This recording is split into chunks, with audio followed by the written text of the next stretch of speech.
Okay, to all the listener, thank you so much for tuning in. Okay, for today's discussion, for today's topic is about how to stop overthinking. So before we start, I would like to remind you that this podcast is a safe place to share experiences and tackle issues related to mental health. It is meant not to work as intervention or replace any treatment option. Should you feel that you are suffering from any mental discomfort, it is necessary to seek professional help from mental health professionals.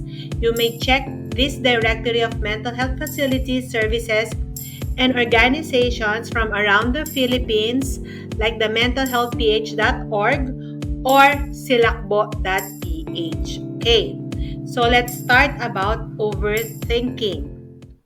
Okay, overthinking is a bad habit.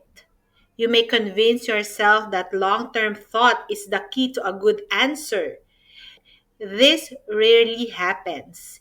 In fact, the longer you contemplate, the less time and energy you have to take action.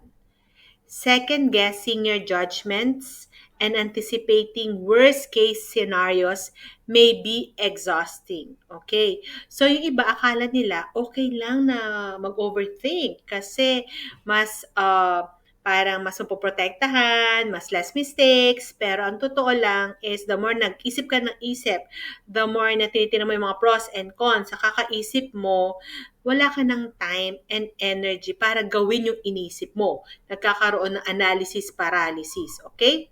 Overthinking is examining a topic or situation for too long. You can't focus or anything else when you overthink. The one thing you're thinking about consumes you, okay? Finding ways to stop overthinking can help you do something about things that are bothering you instead of just thinking about them. Instead of thinking about something over and over, you can start to do what you need to do to fix the problem. Mag-focus ka doon sa dapat mong gawin. Hindi yung iniisip mo kung ano mula simula hanggang dulo, paulit-ulit. Okay? Paano mo naman malalaman na ikaw ay nag-overthink? Signs that you are overthinking. First is inability to think about anything else. Okay?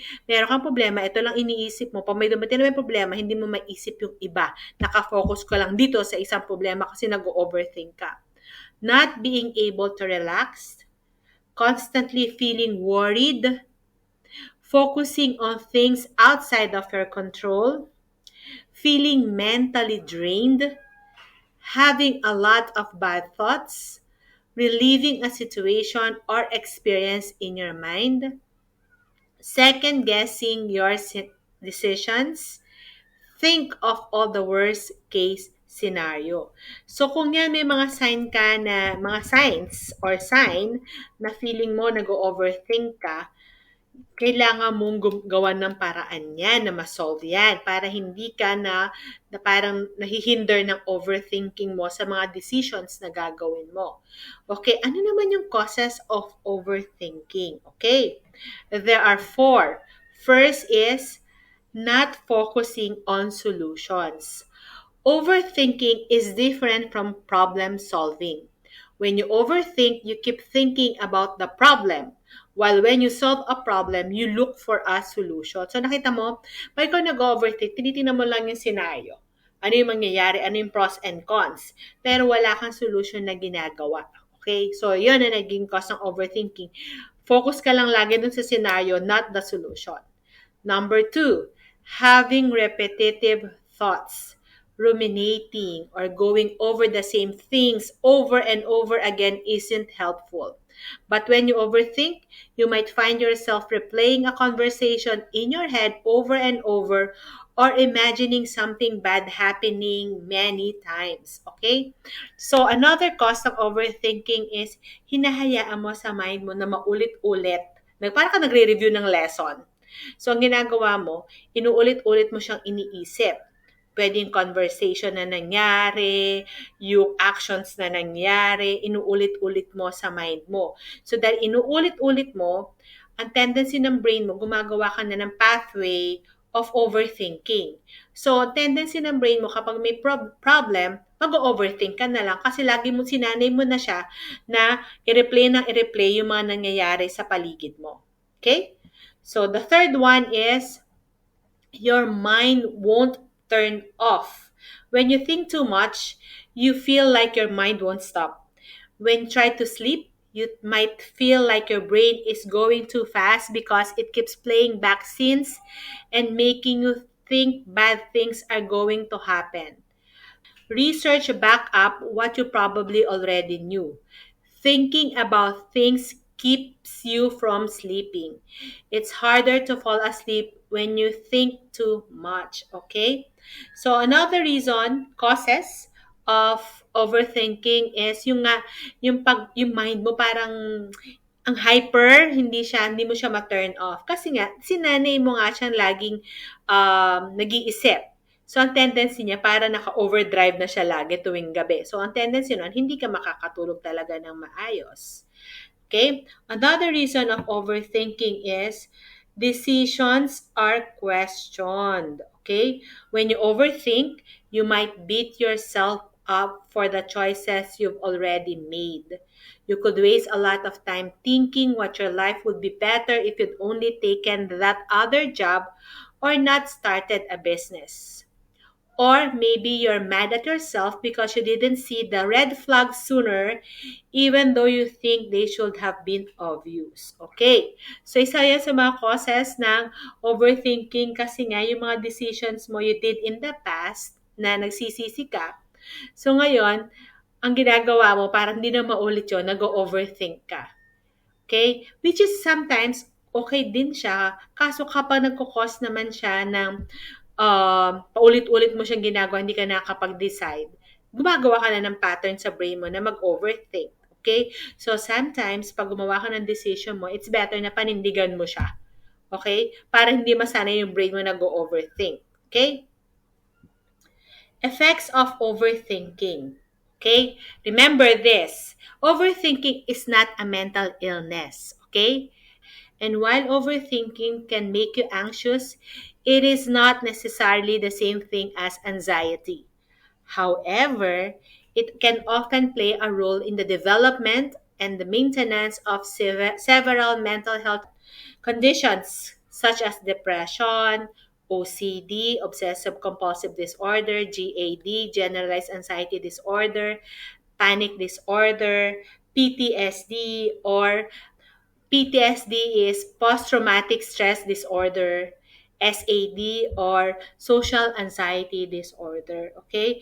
So, remember, overthinking is not a mental illness, pero part siya. Pwede siya makapagpa-trigger ng mga iba't ibang mental health condition. Another effect of overthinking is relationships can also suffer a lot when people think too much. Assuming the worst and jumping to the wrong conclusion can cause fights and other problems with other people. If you worry too much about other people do and say, you might not understand what they are trying to say. So, because nag-overthink ka, ang tendency mo hindi mo na naririnig kung ano sinasabi ng mga tao sa paligid mo, which is nag-lead sa miscommunication. Okay? Next is how to stop overthinking. Researchers have found that thinking less about a problem could be the key to coming up with better solutions. Here are some tips on how to stop thinking too much. Number one, keep yourself occupied. Instead of sitting and thinking about a problem for a long time, you can do something else for a while. Your brain may find better ways to solve a problems while you're doing something else, like working in a garden, watching series, eating out with friends, or you could sleep on it and find that your brain solves a problem while you're sleeping. You can take a break by doing something else for a few minutes, and it might get you thinking about something more useful. And if you stop thinking about the problem, your brain might come up with a solution for you. Yes. So, instead na isip ka ng isip dun sa problema, tulungan mo na lang sarili mo maging productive. Minsan, sa sobrang pagiging productive natin, doon natin makukuha yung solution. Okay? Another step how to stop overthinking is challenging negative thoughts. Remind yourself that your thoughts aren't facts. Even thought you have won't be true, accurate, or even realistic. Learning how to reframe them in a more positive way can help reduce the tendency to overthink. Okay, lagi ko itong sinasabi sa clients ko. It doesn't mean na inisip mo, it's already a true thoughts. Sometimes it's the anxiety brain or the depression brain is doing the talking. Okay? When you find yourself overthinking, question these thoughts. Ask yourself if they're realistic. Consider alternative scenarios. At first, it might be hard, but learning to call out your own overthinking can help you learn to replace negative thoughts with better ones. Okay? So, it will take lots of practice para i-challenge mo yung mga negative thoughts na yon. Pero once na nagawa mo na siya, tuloy-tuloy na yon. Okay? The third step is meditate. Okay? Meditate is a great way to change the way you think in a positive way. Try to pay attention to your breath as you meditate. The goal isn't to clear your mind, but to focus it on something and get used to bringing it back when it wanders. Okay? So kasi ang tendency natin, kung dahil nasanay ka na sa overthinking, nakakalimutan mo na merong nangyayari sa paligid mo. So, kailangan, importante ang meditation para maging mindful sa nangyayari sa paligid. Instead na iniisip mo yung mga bagay-bagay na mga problema na nagkukos sa'yo ng overthinking. Okay? So again, how to stop overthinking? Keep yourself occupied. Challenge negative thoughts, meditate, and the fourth one is practice self acceptance. People often think too much because they dwell on their mistakes or worry about things they cannot change. Try to be more accepting and kind to yourself instead of berating yourself for things you might come to regret. Okay? So, para ma-get over mo ang overthinking mo is accept mo na lang. Accept mo yung mga bagay-bagay. The more na maaga mong na-accept, the more na maaga ka makakapag-adjust. Okay? The fifth one is get counseling. If you can't stop thinking too much, you might want to talk to a professional. Overthinking could be a sign of mental health problem like anxiety or depression. On the other hand, it could also make you more likely to have mental health problems. Okay? So, napaka-importante na pag hindi mo talaga mahinto ang overthinking mo, seek professional help. Okay? In conclusion, okay, overthinking can make you feel stressed and worried over and over again, which can make you feel less ready, motivated, and confident. It can also lead to mental health problems like anxiety and depression. So it's important to find ways to stop those bad ways of thinking. Some ways to help you yourself are to distract yourself and question your thoughts. If your health is suffering because you think too much, you might want to talk to a mental health professional. They can give you the mental health tools and coping skills you need to stop yourself from thinking too much. Okay, so that's our session for today. Thank you so much for listening. I'll see you